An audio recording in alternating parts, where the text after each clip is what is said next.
Last week we commemorated 85 years since Kristallnacht took place in Germany and Austria, where a wave of violent anti-Jewish pogroms resulted in 1,350 synagogues and over 7,500 Jewish businesses being burnt or totally destroyed.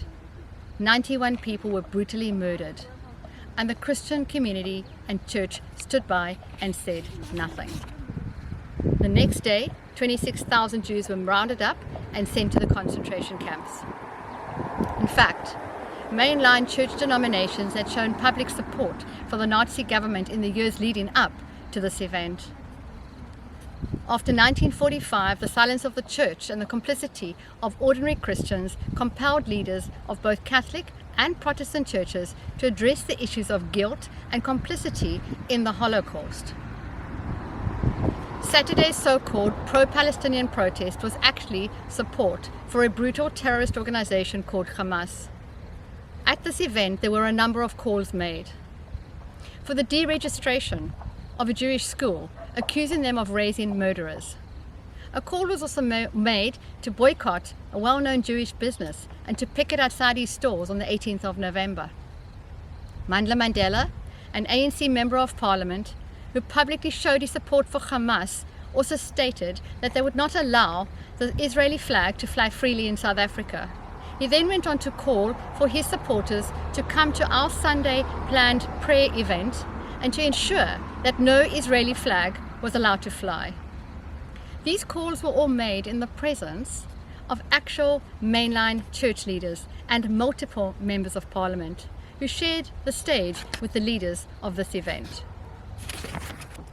And on Sunday, as 3,000 Christians and Jews were making their way towards our prayer event for South Africa, for Israel, and for the release of 239 hostages, Mandla Mandela's supporters were making their way towards the Sea Point Promenade to disrupt our event.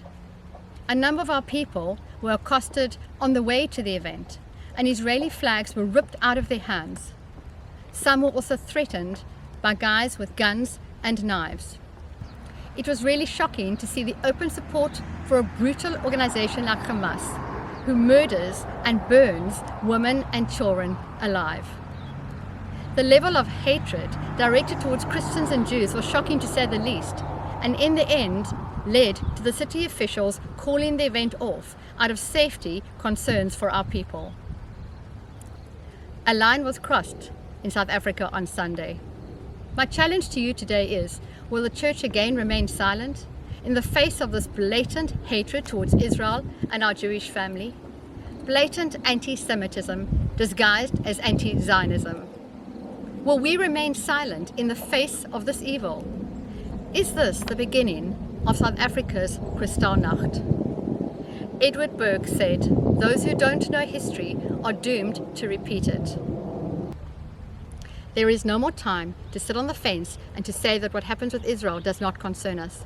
It makes absolutely no sense to say that we love and stand with the God of Israel and not love and stand with the people of Israel.